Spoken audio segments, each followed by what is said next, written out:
Free ಅಂತ ಹೇಳಿದ್ದು ಅಂದ ತಡ ಎಲ್ಲ ದರಗಳು ಜಾಸ್ತಿ ಆಗ್ಯಾವ. ಮಂದಿ ಸಾಯ್ಬೇಕಂದ್ರೆ ಇವ್ರು ರೊಕ್ಕ ಕೊಟ್ಟು ಸಾಯ್ಬೇಕನ್ನುವಂಥ ಸ್ಥಿತಿ ಬಂದು 50 ರೂಪಾಯಿ ಮಾಡ್ಯಾರ.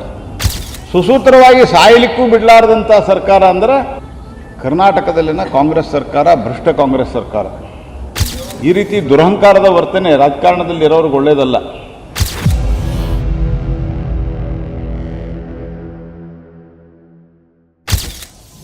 ಉಪಮುಖ್ಯಮಂತ್ರಿಗಳಾದಂಥ DK ಶಿವಕುಮಾರ್ ಅವರು ಬೆಂಗಳೂರಿನ ಇನ್ಫ್ರಾಸ್ಟ್ರಕ್ಚರು ರೋಡ್ ಬಗ್ಗೆ ಪ್ರಶ್ನೆ ಮಾಡಿ ಇದು ಮಾಡಲಿಕ್ಕೆ ಸಾಧ್ಯವೇ ಇಲ್ಲ ಅನ್ನೋ ಅರ್ಥದಲ್ಲಿ ಹೇಳಿದ್ದಾರೆ. ಅದಾದ ನಂತರ ಬೆಂಗಳೂರಿನಲ್ಲಿರುವಂಥ ಉದ್ಯಮಪತಿಗಳು ಯಾರನ್ನ ಇವರು ಇನ್ವೆಸ್ಟರ್ ಮೀಟ್ ಮಾಡಿ ಬರ್ರಿ ಅಂತ ಕರೀತಾರ, ಅವರು ಒಂದು ಟ್ವೀಟ್ ಮಾಡಿದರೆ ಅದಕ್ಕೆ ಅವರನ್ನು ತೀವ್ರವಾಗಿ ಅಪಮಾನಿಸುವಂಥದ್ದು, ಮಾನಸಿಕವಾಗಿ ಅವರನ್ನು ಕುಗ್ಗಿಸುವಂಥ ಪ್ರಯತ್ನ ಕಾಂಗ್ರೆಸ್ ಪಾರ್ಟಿ ಮಾಡ್ತಾಯಿದೆ. ಅಭಿವೃದ್ಧಿ ಮಾಡ್ತೀವಿ ಅಂತ ಹೇಳಿ ಬಂದಂಥವರು ಇವತ್ತು ಭ್ರಷ್ಟಾಚಾರ ಅಂತೂ ಎಲ್ಲ ಮಿತಿಮೀರಿದೆ. ಈಗ ನನ್ನ ಕಡೆ ಕಲಘಟಗಿ ವಿಧಾನಸಭಾ ಕ್ಷೇತ್ರದ ಅಂಬೋಳಿ ಗ್ರಾಮದವ್ರು ಬಂದಿದ್ದರು. 24 ತಾಸಿನಿಂದ ಕರೆಂಟ್ ಕೊಡ್ತಾ ಇಲ್ಲ ಅವ್ರಿಗೆ, 24 ಅವರ್ಸ್ನಿಂದ. ಅನೇಕ ಆ ಹಳ್ಳಿ ಅಲ್ಲಿ ಸುತ್ತಮುತ್ತಲಿನ ಹಳ್ಳಿಯವರಿಗೆ ಮೊನ್ನೆ ಹೋಗಿ ಅವರು ಹೆಸ್ಕಾಂ MD ಅವ್ರನ್ನೂ ಭೇಟಿಯಾಗಿ ಬಂದಾರ. ಇದಕ್ಕಿಂತ ಮೊದಲು ಒಂದು 16-17 ತಾಸು ಕಟ್ ಮಾಡ್ತಾ ಇದ್ರಂತ, ಈಗ 24 ತಾಸಿನಿಂದ ವಿದ್ಯುತ್ತೇ ಇಲ್ಲ.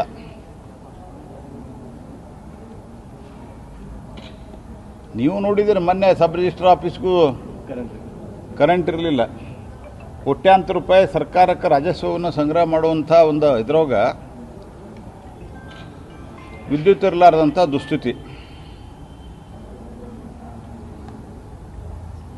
ಮತ್ತಿದೆಯಲ್ಲ ಫ್ರೀ ಅಂತ ಹೇಳಿದ್ದು ಅಂದ ತಡ ಎಲ್ಲ ದರಗಳು ಜಾಸ್ತಿ ಆಗ್ಯಾವ. ಮಂದಿ ಸಾಯ್ಬೇಕಂದ್ರೆ ಇವ್ರು ರೊಕ್ಕ ಕೊಟ್ಟು ಸಾಯ್ಬೇಕನ್ನುವಂಥ ಸ್ಥಿತಿ ಬಂದು 50 ರೂಪಾಯಿ ಮಾಡ್ಯಾರ. ಸುಸೂತ್ರವಾಗಿ ಸಾಯಲಿಕ್ಕೂ ಬಿಡಲಾರ್ದಂಥ ಸರ್ಕಾರ ಅಂದ್ರೆ ಕರ್ನಾಟಕದಲ್ಲಿನ ಕಾಂಗ್ರೆಸ್ ಸರ್ಕಾರ, ಭ್ರಷ್ಟ ಕಾಂಗ್ರೆಸ್ ಸರ್ಕಾರ. ಪ್ರಿಯಾಂಕಾ ಖರ್ಗೆ, ಮೋಹನ್ ದಾಸ್ ಪೈ ಮತ್ತು ಇತರರು ಬೆಂಗಳೂರು ಇನ್ಫ್ರಾಸ್ಟ್ರಕ್ಚರ್ ಬಗ್ಗೆ ಮಾತನಾಡಿದ್ದಕ್ಕಿಲ್ಲ ನಾವು ಸರಿಪಡಿಸ್ಕೊಳ್ತೀವಿ ಅಂತ ಹೇಳೋದು ಬಿಟ್ಟು ನಮ್ಮ ಕಾಲದಾಗೂ ಮಾಡ್ಯಾರ ಅವ್ರು ಕೆಲವು ಸರ್ತೆ. ಅವರೇನು ಕಾಂಗ್ರೆಸ್ಸು BJP ಆ ಟೈಮ್ದಲ್ಲಿ ನಾವು ವಿನಮ್ರವಾಗಿ ಹೇಳಿದ್ದೀವಿ, ಇಲ್ಲ ಏನು ನಿಮ್ಮ ಸಲಹೆ ಕೊಡ್ರಿ ಸಲಹೆ ಮಾಡ್ಕೋತೀವಿ ಅಂತ.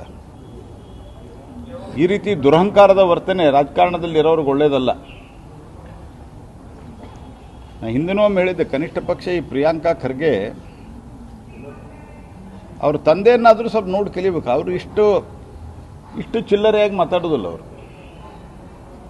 ಅವರು ಇತ್ತೀಚೆಗೆ ಸ್ವಲ್ಪ ರಾಹುಲ್ ಗಾಂಧಿ ಪ್ರಭಾವದಿಂದ ಸ್ವಲ್ಪ ಏನೇನೋ ಮಾತಾಡ್ತಿರ್ತಾರೆ, ಆದರೂ ತೀರಾ ಕ್ಷುಲ್ಲಕವಾಗಿ ಮಾತನಾಡುವಂಥ ಒಂದು ಪ್ರವೃತ್ತಿ ಬೆಳೆಸಿಕೊಂಡು ಜನರನ್ನು ಅಪಮಾನಿಸುವಂಥದ್ದು ಇದು ಸರಿಯಲ್ಲ. ಎರಡನೇದಾಗಿ ನಾನು ನಿನ್ನೆನೋ ಆಲ್ರೆಡಿ ರಿಯಾಕ್ಟ್ ಮಾಡಿದ್ದೇನೆ, ಇವತ್ತು ನೀವು ಮತ್ತೊಮ್ಮೆ ಕೇಳ್ತಾ ಇದ್ದೀರಿ ಅಂತ ರಿಯಾಕ್ಟ್ ಮಾಡ್ತಾ ಇದ್ದೇನೆ. ಬೆಳಗಾವಿಯಲ್ಲಿ ನಡೆದಂಥ ಘಟನೆ, ಕಂಡಕ್ಟರ್ ಮೇಲೆ ನಡೆದಂಥ ಹಲ್ಲೆ, ಇದು ಯಾವ ಕಾರಣಕ್ಕೂ ಒಪ್ಪಲಿಕ್ಕೆ ಸಾಧ್ಯ ಇಲ್ಲ. ಮರಾಠಿ ಮಾತಾಡೋದಿಲ್ಲ ಅನ್ನೋ ಕಾರಣಕ್ಕಾಗಿ ಹಲ್ಲೆ ಮಾಡಿದ್ದಾರೆ ಅಂದರೆ ಅದು ಅತ್ಯಂತ ಅಕ್ಷಮ್ಯ ಅಪರಾಧ. ಸರ್ಕಾರ ಕಟ್ಟುನಿಟ್ಟಿನ ಕ್ರಮ ತೆಗೆದುಕೊಳ್ಳೋರು. ಆದರೆ ನಾನು ಹೋರಾಟಗಾರರಿಗೆ ಇಲ್ಲಿನೂ ಮತ್ತು ಅಲ್ಲಿನೂ, ಮಹಾರಾಷ್ಟ್ರದಲ್ಲಿ ಮತ್ತು ಇಲ್ಲೂ ಕೂಡ ಕರ್ನಾಟಕದ ಬಸ್ಸುಗಳನ್ನು ಅವ್ರು ತಡೆದು ನಿಲ್ಲಿಸೋದು, ಅವ್ರ ಬಸ್ಸುಗಳನ್ನು ನಾವಿಲ್ಲಿ ತಡೆದು ನಿಲ್ಲಿಸೋದು. ಎರಡೂ ಬಸ್ನಾಗ 2 ಜನ ಇರ್ತಾರೆ. ಮರಾಠಿ ಮಾತಾಡೋರು ಇರ್ತಾರೆ, ಕನ್ನಡ ಮಾತಾಡೋರು ಇರ್ತಾರೆ. ಮಹಾರಾಷ್ಟ್ರ ಬಸ್ನಾಗೂ ಇರ್ತಾರೆ, ಕರ್ನಾಟಕ ಬಸ್ನಾಗೂ ಇರ್ತಾರೆ. ಮಹಾರಾಷ್ಟ್ರ ಸರ್ಕಾರದ ಬಸ್ನಲ್ಲಿಯೂ ಕರ್ನಾಟಕ ಸರ್ಕಾರದ ಬಸ್ನಲ್ಲಿಯೂ ಇರ್ತಾರೆ.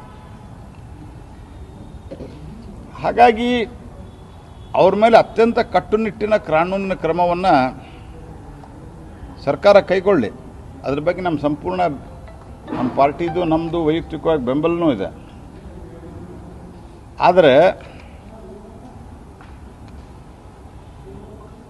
ಈ ರೀತಿ ಬಸ್ಸುಗಳನ್ನು ನಿಲ್ಲಿಸಿ ಮಾಡೋದರಿಂದ ನಾವು ಮಾಡೋದರಿಂದ ಅವರು ಈ ರೀತಿಯಾಗಿ ಆಗೋದ್ರಿಂದ ಜನಸಾಮಾನ್ಯರಿಗೆ ತೊಂದರೆ ಆಗ್ತಾ ಇದೆ. ಬಸ್ನಲ್ಲಿದ್ದಂಥ ಜನಸಾಮಾನ್ಯರು ಭಯಭೀತರಾಗ್ತಾ ಇದ್ದಾರೆ.